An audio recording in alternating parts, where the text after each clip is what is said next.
Welcome to another episode of the Tobago House of Assembly's Post-Executive Council Media Briefing.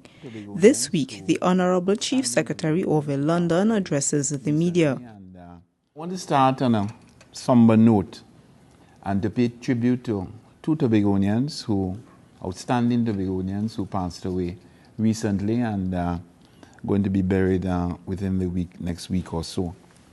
First, Mr. Robert Bob York, who, as you know, died more than a week ago and will be buried in Trinidad on Saturday. Bob York was a personal friend. I got to know him some years ago, and I was always impressed by, not just by his business acumen, but by his grounding in Tobago.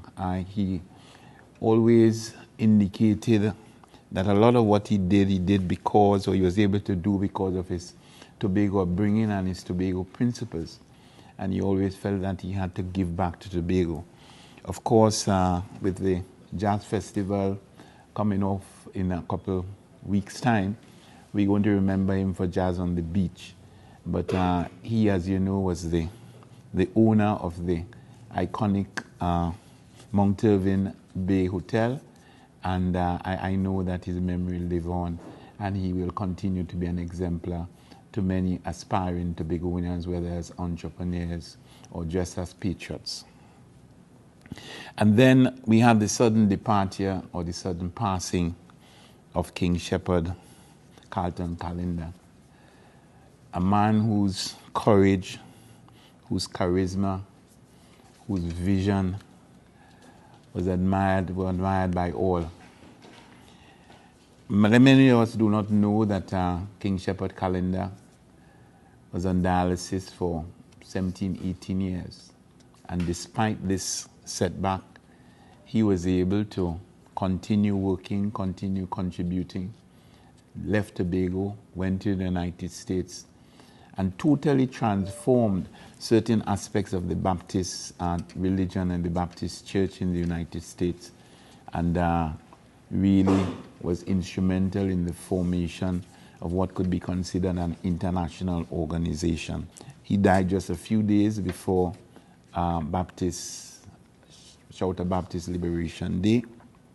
But again, I'm saying to all Shouter Baptists, in fact, all Tobagonians, that we can use the positive attributes of King Shepherd Carlton Callender to really motivate and inspire us as to what can be achieved if you have the commitment, if you have the focus, if you have the belief in yourself and the faith in your God. The meeting for Tobago Self-Government, which was scheduled to take place on the 27th of March, has been postponed on the request of the chairman, Dr. Lincoln Douglas, the chairman of the government team, who indicated that because of personal commitments, he could not make the meeting. And he has requested that it be postponed to the 15th of March at the Hyatt Regent Hotel in Trinidad. Saturday the 15th of April in Trinidad. I'm a little concerned about the long, well, not just a little, I'm concerned about the long delay between meetings. And I'm hoping that when we meet on the 15th, we'll be able to have regular meetings so that we can bring this matter to closure as soon as possible. We on the Tobago Committee have been working. We had a retreat, an all-day session at the Tobago Hospitality Institute a week or so ago, and then we met again yesterday, and I think that we will have another meeting sometime the next week so that we'll be fully prepared when we get to meet with the government team on the 15th. Some of you were there with me. We all woke early this morning. I don't know how many of you were there, and took a trek up to Speyside for a 5 o'clock appointment with the Defense Force personnel who had been engaged in some exercises over the past week. The exercises climaxed this morning, early morning, between 5 and 7. And of course, the Minister of National Security, Brigadier General Carlo Fonso, was there. And we were able to witness the drills and the displays and the simulation by the Defense Force. I want to just maybe mention 2 or 3 highlights for me coming out of this activity. One, it gave me some comfort that the Defense Force was preparing in normal times to operate in times of crisis. Because except you do that, times of crisis will always catch you unprepared, and therefore you'll not be able to function at the optimum. And that was comforting. It was also comforting to see the level of collaboration between the Defense Force and the various agencies, not least among them, of course, TEMA, our own TEMA, which would have played a very critical role throughout the entire exercise, both the planning and the execution. And linked to that, of course, there was pride in the fact that we have a Tobago Disaster Management, Disaster Response Unit, which is on the cutting edge of all the development and all the technology, and in fact is considered to be among the premier organizations of its kind in the region. And we in Tobago must feel proud of that and feel proud of the level of professionalism and dedication exhibited by these men and women over an extended period of time. And my congratulations go to them. This morning, the Minister and I were able to confirm our meeting. We're meeting on the 10th, I think that's next Friday, at the Office of the Chief Secretary, when we'll be able to discuss a number of outstanding issues, not least among them, of course, the whole question of, some police-related issues, tourism-oriented policing, and of course, the construction of the various police stations and so on. So that I will be, I think I have intimated to the Minister I'm going to send a document indicating to him the areas that I would like us to discuss. On Sunday the 12th, the Bethesda Community Center will be opened. It's at 5 p.m. Another of our community facilities. And I'm very pleased when I look around and realize that some of these community facilities, I look to see what is happening at Lowlands, I look to see what is happening at Cutler Hall. Some of these facilities are being optimized, and I am very, very happy about that, because one of the things that we in the Tobago House of Assembly are trying to do is to ensure that we do not have facilities which are there and which are underutilized.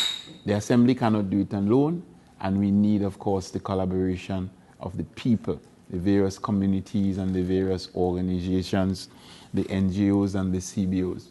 And I am very comforted that in many of these community centers, we've seen the kind of activity that we envisaged. This weekend, and continuing, this weekend, let me put it differently. This weekend, we're going to see the start of 2 different types of cleanup. The Division of Health and Social Services is going to have I will call it an accelerated cleanup exercise between the 31st of March and the 2nd of April. This is not the kind of cleanup where we are asking people to put their stuff outside. I just want to caution about that. It's where the division is making an effort to ensure that they really spruce up the place. And it started yesterday, and it continues today. So there was Charlottesville to Cutler Hall, and Lansome to Maysall, Scarborough to Lambo, Plymouth to Mount Thomas, and then it finishes tomorrow between Signal Hill and Crown Point. We will have that done tomorrow. So that I'm expecting that the Public Health Division will be able to achieve their objectives, and most importantly, that there'll be the follow-up exercise. The Secretary has indicated that the procurement process for the award of contracts for the various garbage collectors, that process should finish soon, and therefore some of the irritants, and there are some irritants, which people are experiencing in some of those communities, that those irritants would be eradicated. And there's another kind of cleanup, which I think is just as essential. Any one of us who would have passed the beach, I was at Speyside earlier this morning, as I said, and the buildup of Sargasso seaweed is quite alarming. And therefore I was very pleased at today's Executive Council when the Secretary of Agriculture, Marine Affairs, Marketing and the Environment indicated that starting this weekend, his division is going to embark on the removal of the Sargasso seaweed from the various beaches. Now, I want to caution, or to advise, maybe is a better word, that this is not going to be an easy process. It is not going to be a process that can be done in a couple hours or even a couple of days. The buildup of that seaweed is really, really alarming in very many areas. And you have the situation of disposal, and you have the situation of storage. And of course, you know, Sargasso seaweed, when it's drying, it doesn't have the pleasantness of smell, so that you have to take all of that into consideration. But I'm very heartened that the division has recognized the challenge and is prepared to respond.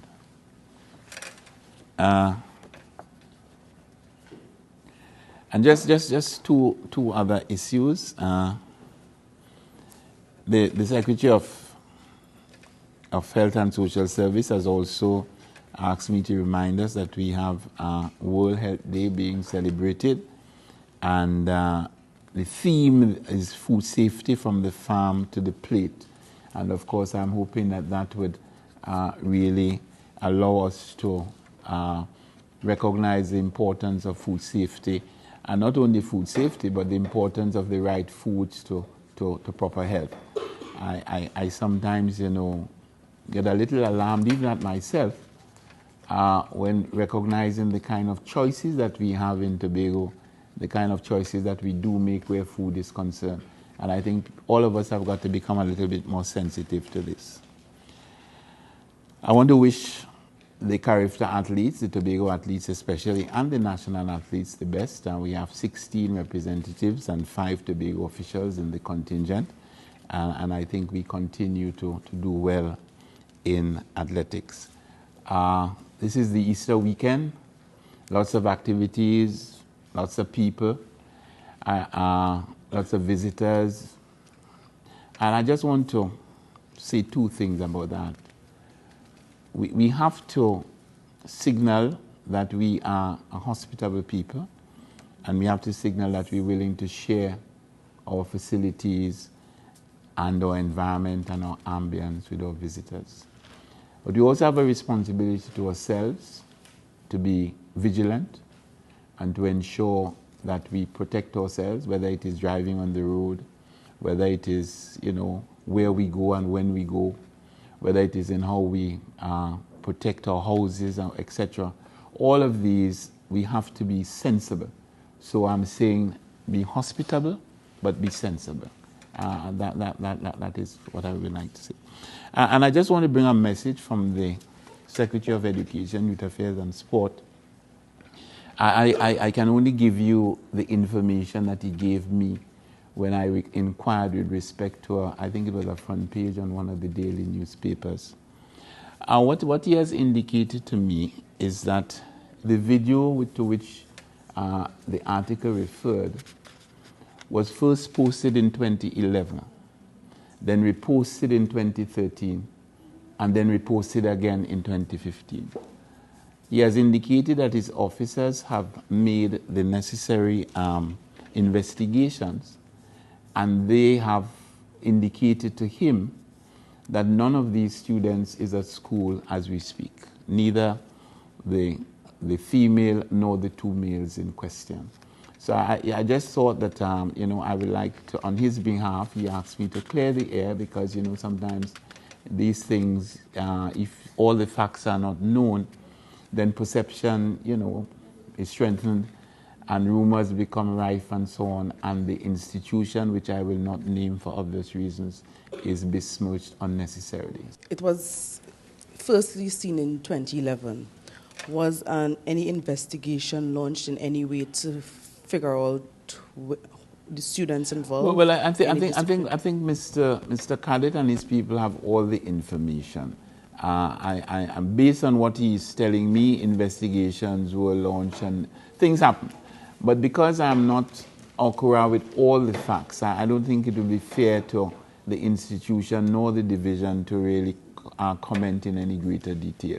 But I'm certain that Mr. Cadet and members of the officers in the division would be able to give you more information on that. In terms of cautioning students now, what would you like to say to the student population in terms of this not happening again? Well, I think, you know, it's quite interesting you raise that. I was at a session at the Pentecostal Light and Life, not the Pentecostal Light and Calvary, where and one of the radio stations actually had a session, and one of the themes in that session was using media, social media constructively or destructively. And I think it signals very, very strongly how people's lives can be ruined by how social media is utilized either by them or by other people. Because here you have, you know, something, as I said, that happened maybe 4 or 5 years ago and becoming front page news, you know, and in effect that picture, you know, being played over and over again. And obviously, and well, I wouldn't put it differently, I would expect that, you know, at least some of them might have gone past this, but the images remain. So that I would just want to urge people, not just young people, not to live out their lives on social media, to remember that they are entitled to their own privacy. And once you share your privacy with anybody, it no longer belongs to you. And in the present circumstances, you lose it almost everlastingly. And I think that is something that we need to be very clear about and to ensure that we do not allow ourselves to be entrapped like this. Can we have an update on the German couple murder investigations? Has the THA been liaising with security officials for feedback on the stance of the investigations? Well, basically, what happens in the case of murder cases like that is that when I meet with the ACP, you know, maybe once, 2 months, once every 3 months or so, I'll normally get an update on all the outstanding issues. But except something breaks, or except the situation changes, I would not necessarily get any information as to how the investigation is going. Remember that I am not his line minister, but we have always had a good relationship. There is no information which I've requested where there's been reluctance to give me the information. But to be quite honest, I have not asked about that, you know, for a little while, because I expect that if there is any relevant information, that it would be made known. So the answer is that I do not know what the present situation is. I know it was promised that we'd be able to get a figure for Mr. Sandy's treatment. So I'm just trying to find out if this is available as of yet. Well, not from me, right? I really don't know if well, I will expect that the Division of Health and Social Service will have a figure. I think I might have made was it I who made the commitment?